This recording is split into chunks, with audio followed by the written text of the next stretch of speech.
Hello travel lovers, कैसे हैं आप सब। I hope you are doing well and feeling great. दोस्तों, मैं विपिन स्वागत करता हूं आपका मेरे YouTube channel roaming reflections by VK पर। तो मेरे पहाड़ प्रेमियों, अगर आपको पहाड़ों में घूमने का शौक़ है और समय सिर्फ 1 या 2 दिन का है और आप दिल्ली से 200-250 किलोमीटर दूर ट्रैवल नहीं कर सकते हैं, तो मैं आपके लिए अरावली रेंज में फरीदाबाद के पास एक ऐसा छुपा हुआ नगीना ढूंढ के लाया हूँ, जहाँ पे अगर आप आते हैं, घूमते हैं, तो आपके पहाड़ों में घूमने की इच्छा भी पूरी हो जाएगी और आपको थोड़ी बहुत ट्रैकिंग करने का मौका मिलेगा प्रकृति में इंजॉय करने का, क्योंकि यहाँ झरने हैं, नदियाँ हैं, पहाड़ हैं। नदी तो नहीं है, एक भड़कल झील है और साथ में परसोन मंदिर है, जहाँ पे कहते हैं कि भगवान परशुराम ने और ऋषि पराशर ने कभी तपस्या की थी। बहुत ही आध्यात्मिक स्थल है और साथ में है भड़कल झील, जो भी अंडर कंस्ट्रक्शन है। लगभग 8 से 10 महीने का समय लगेगा, उसके बाद वो दोबारा से तैयार हो जाएगी। और वहाँ पे बोटिंग होती थी पहले, फ़िलहाल के लिए वो, क्योंकि साफ़ सफाई का काम चल रहा है और गवर्नमेंट उस पर काम कर रही है, तो अभी के लिए वो बंद है, लेकिन जल्दी वो शुरू हो जाएगी। तो उसके बाद इस जगह के जो घूमने के फ़ायदे हैं वो और बढ़ जाएंगे। तो चलिए साथ में शुरू करते हैं। पहले हम जाएंगे परसोन मंदिर और फिर हम आपको दिखाएंगे भड़कल झील का नज़ारा और साथ में दिखाएंगे यहाँ की लोकल ट्रेल्स। और थोड़ी सी ऑफ रोडिंग मैं करते हुए आया था, उसकी भी मैं डिटेल्स साथ में डालूँगा। और यहाँ का नियरेस्ट जो मेट्रो स्टेशन है, अगर आप मेट्रो के थ्रू आते तो नियरेस्ट यहाँ से मेट्रो स्टेशन पड़ता है। अगर आप मेट्रो से आ रहे हैं तो भड़कल और या 28 सेक्टर का जो है मेट्रो स्टेशन पास में पड़ता है। इसके अलावा आप बाय रोड भी ट्रैवल कर सकते हैं। पूरा लिंक मैं डिस्क्रिप्शन में डाल दूँगा। गूगल मैप का जिसे फॉलो करते हुए आप सीधा डायरेक्ट यहाँ पे पहुँचेंगे और इन्जॉय करेंगे नज़ारों को। चलिए शुरू करते हैं। तो दोस्तों, परसोन मंदिर और भड़कल लेक, ये फरीदाबाद की 2 ऐसी जगहें हैं जहाँ पर नेचर, स्पिरिचुअलिटी और एडवेंचर का एक परफेक्ट कॉम्बिनेशन मिलेगा। और बात कर रहे हैं हम भड़कल लेक और परसोन मंदिर की, जो एक दूसरे के एकदम पास हैं। दिल्ली एनसीआर से सिर्फ 1 घंटे की ड्राइव पर या मेट्रो के थ्रू भी आप पहुंच सकते हैं। जैसा कि मैंने अभी बताया था, नियरेस्ट मेट्रो स्टेशन भड़कल है, तो आप मेट्रो से ईजिली पहुंच सकते हैं। तो अगर आप वीकेंड प्लान कर रहे हैं तो ये वीडियो आपके बहुत काम आएगा, क्योंकि यहाँ का एक्सपीरियंस तो एकदम पहाड़ों जैसा है, बिना पहाड़ों में गए। तो चलिए शुरू करते हैं अपना आज का एडवेंचर।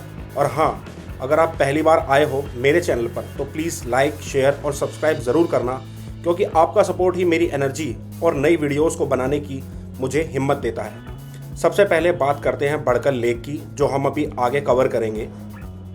फरीदाबाद के भड़कल गाँव में स्थित है और दिल्ली से अप्रोक्सीमेटली 32 किलोमीटर की दूरी पर है।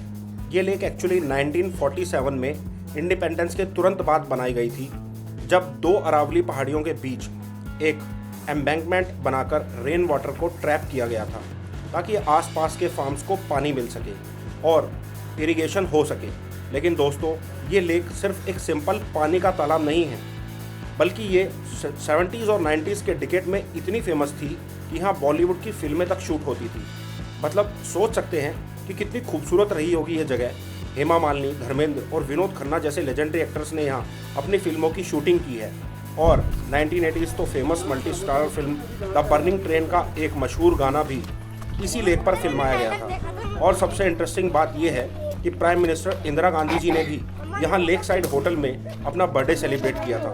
मतलब ये डेस्टिनेशन कितना प्रेस्टिजियस रहा होगा अपने टाइम में, ये आप अंदाज़ा लगा सकते हैं। और ये जो ट्रेल्स जिनको अब हम इंजॉय करते हुए आगे की तरफ बढ़ रहे हैं, इनका एक अपना अलग ही मज़ा है, क्योंकि आपको इन छोटी छोटी ट्रेल्स पे अपने बच्चों के साथ एक एडवेंचर करते हुए, पैदल चलते हुए आगे की तरफ बढ़ते हुए ऐसा फील होगा जैसे आप रियल में किसी ट्रैक पे जा रहे हैं और आप या किसी अच्छे हिल स्टेशन पे पहुंच चुके हैं। वैसे भी विंटर्स चल रही हैं और यहाँ पे धूप का मज़ा अलग ही होगा। दोस्तों, 1972 में हरियाणा गवर्नमेंट ने यहाँ एक 30 रूम का रिजॉर्ट भी बनवाया था, जो बोटिंग और बाकी एक्टिविटीज़ के लिए एक मेजर टूरिस्ट अट्रैक्शन भी बन गया। और माइग्रेशन बर्ड्स भी यहाँ आते हैं, जो बर्ड वॉचर्स के लिए एक ट्रीट होती है।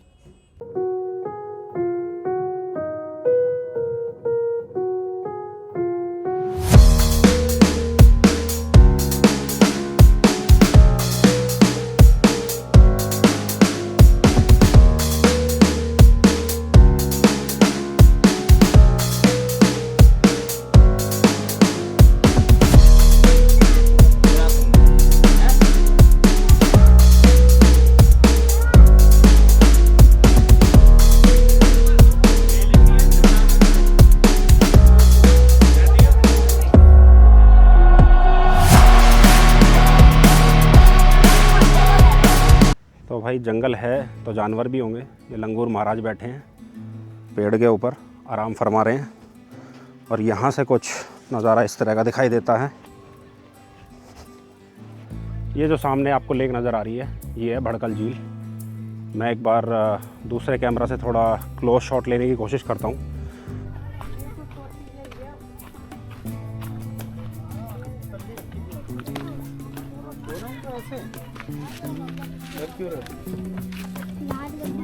अरे गंदे थोड़ा ना होते हैं यार। तुम तो गांव में भी खेलते हो ना छोटी गांव के साथ। और क्या, ये देखो अंकल आए गुड़ लेके, अब खिलाएंगे। देखो तो दोस्तों, सन 2000 के आसपास excessive mining, ground water extraction और अर्बनाइजेशन की वजह से ये खूबसूरत झील ग्रेजुअली सूख गई और 2002 तक ऑलमोस्ट कम्प्लीटली ड्राई हो चुकी थी, जो बहुत ही दुख की बात थी। मतलब नेचर को हम कितना डिस्ट्रॉय कर सकते हैं, ये इसका लाइव एग्जाम्पल है। पर अगर हम सही स्टेप्स लें और हम फिर से इसको रिवाइव भी कर सकते हैं। और यहाँ तो अभी काम चल भी रहा है। और दोस्तों, अरावली पहाड़ी श्रृंखला को बचाने के लिए लोग लगातार प्रयास कर रहे हैं, क्योंकि हाई कोर्ट ने कुछ ऑर्डर्स दिए थे जिसकी न्यूज़ आजकल काफ़ी वायरल हो रही है, आप लोगों ने भी सुनी होगी। तो उसी हिसाब से अब गुड न्यूज़ ये है कि करंट में 2025 तक यहाँ एक 79 to 100 करोड़ का रिवाइवल प्रोजेक्ट चल रहा है, जिसमें ट्रीटेड सेवेज वाटर को लेके रिफ़िल किया जा रहा है और मरीना बे बनाया जा रहा है। Embankment, food courts, boating facilities और मॉडर्न अमेनिटीज़ डेवलप की जा रही हैं। हालांकि अभी कुछ चैलेंजेस भी हैं, जैसे कि यहीं जंगली घास का इन्फेक्शन है जिसको क्लीनिंग की ज़रूरत है। पर अथॉरिटीज़ काम कर रही हैं और उम्मीद है कि अगले 6 महीने में ये लेक फिर से टूरिस्ट के लिए फुली फंक्शनल हो जाएगी। पतली है।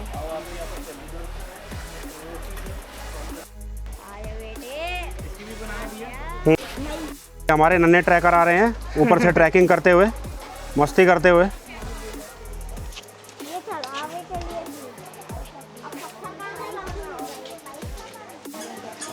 तो बहुत सारी ट्रैकिंग करके अब हम पहुंच चुके हैं परसोन मंदिर में। काफ़ी टाइम बाद मैं यहाँ पे आया हूँ और यहाँ पे एक प्राकृतिक स्रोत है पानी का, जहाँ से पानी आता रहता है। फ़िलहाल तो नवंबर का टाइम है तो अभी इतना ज़्यादा पानी नहीं है, लेकिन फिर भी एक फील लेने के लिए पर्याप्त है कि हाँ, आप एक ऐसी जगह बैठे हैं जहाँ नेचुरली पानी ऊपर से आ रहा है, आप प्रकृति को एंजॉय कर रहे हैं। तो चलिए दिखाता हूँ आपको। मेरे हाथ में क्यों दिया?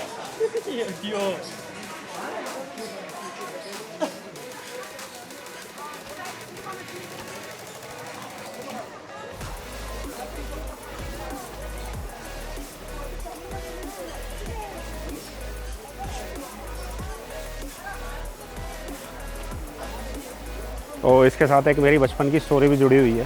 तो बचपन में मैं अपने कज़न के साथ खेल रहा था इसी कुंड के पास, और इसकी एक जगह पर जाके गहराई काफ़ी ज़्यादा है, तो मैं इसमें गिर गया था। लकीली उसने मुझे पकड़ के खींच लिया, मैं बच गया, क्योंकि उस टाइम आसपास कोई था नहीं। अभी आप जितनी यहाँ पब्लिक देख रहे हैं, उस टाइम तो इतने भी लोग नहीं आते थे, काफ़ी कम लोग आते थे। तो जहाँ तक मैं गाड़ी लेके आया हूँ वहाँ तक भी रास्ता नहीं था, काफ़ी लंबी ट्रैकिंग करके मंदिर पहुँचा जाता था। तो लकीली उसने मुझे पकड़ के खींच लिया, नहीं शायद मैं उस दिन डूब जाता। और ये कुछ इस तरह यहाँ पे पानी बह के आ रहा है।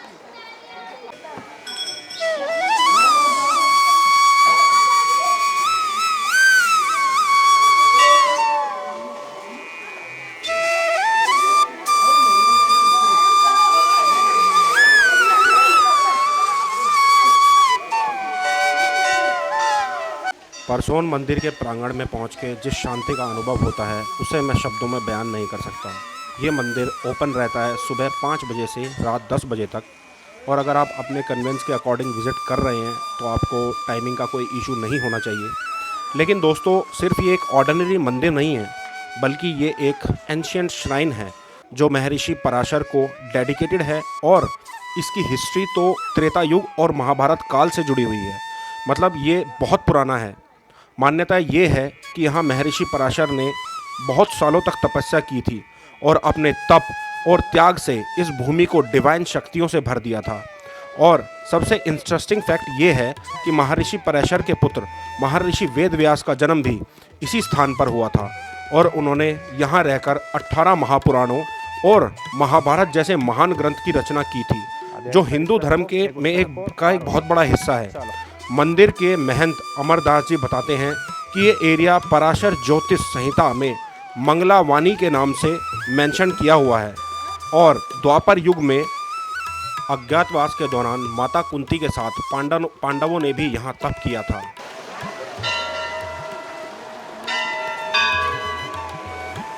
ऐसा नहीं है कि गर्मियों में लोग यहाँ एंजॉय नहीं करते, और अगर आप समर्स में आते हैं तो आपको यहाँ बहुत लोग नहाते हुए भी नज़र आ जाएंगे, क्योंकि ये पानी बिल्कुल साफ़ है, पहाड़ों से निकल के आ रहा है। तो काफ़ी लोग यहाँ पे गर्मियों में, because it's a natural swimming pool, तो एंजॉय करने आते हैं। तो दोस्तों अब आप सोच रहे होंगे आने के लिए बेस्ट टाइम क्या है। टू बी वेरी फ्रैंक, आप कभी भी आ सकते हैं across the year, but monsoon seasonal यानी जुलाई से सितंबर तक यहाँ वाटरफॉल फ्लो में होते हैं, जो अरावली माउंटेन से निकलते हुए पानी की धारा मंदिर के एरिया में आकर काफ़ी ब्यूटीफुल कैस्केड बनाती हैं।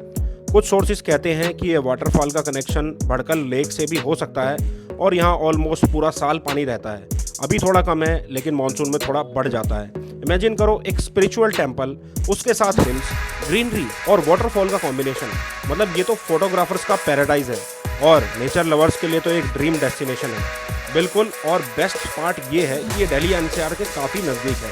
तो फ्रेंड्स या फैमिली के साथ जब भी आप जाना चाहें यहाँ पे आके, तो जैसा कि मैंने बोला था, लेक को डेवलप करने का काम चल रहा है और वो स्टिल अभी इन प्रोग्रेस है।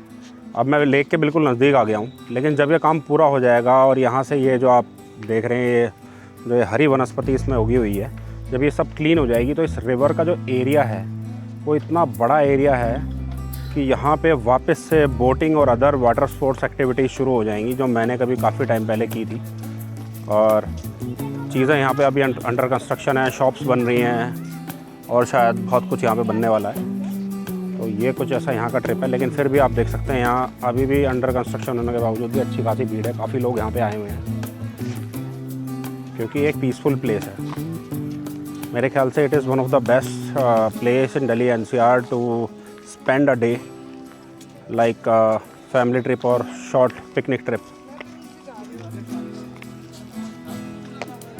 और दोस्तों जब मैं बात कर रहा हूँ पिकनिक की, तो फैमिली के साथ बैठ के घर के बने हुए पूरी और आलू की सब्जी साथ में रायता एंजॉय ना किया तो वो कैसा पिकनिक है। और हमने भी खूब एंजॉय किया, आप भी कर सकते हैं। तो दोस्तों ये थी मेरी यात्रा परसोन मंदिर और भड़कल झील की। आशा करता हूँ ये यात्रा आपको पसंद आई होगी और आपके दिल के करीब रही होगी। अगर ये यात्रा पसंद आई हो तो प्लीज़ लाइक, शेयर और सब्सक्राइब करें और शेयर करें अपने उन दोस्तों को जो वन डे का एक छोटा सा पहाड़ों का ट्रिप मारना चाहते हैं, जहाँ पे पहाड़ों के सभी मज़े लिए जा सकें, लेकिन साथ में डे 1 ही वापस भी आया जा सके। हाँ, एक रिकमेंडेशन मैं देना चाहूँगा कि आप अपने साथ थोड़े बहुत फूड स्नैक्स अपने साथ कैरी करें, क्योंकि यहाँ पे उस तरह की शॉप्स अवेलेबल नहीं है। हाँ, लेकिन उनको इधर उधर ना फैलाएं, प्रकृति को गंदा ना करें, प्रकृति को स्वच्छ रखें। तो चलिए दोस्तों, फिर मिलते हैं अगली यात्रा में। तब तक के लिए अलविदा। ट्रैवल, स्माइल, रिपीट, क्योंकि सफ़र ही तो ज़िंदगी है।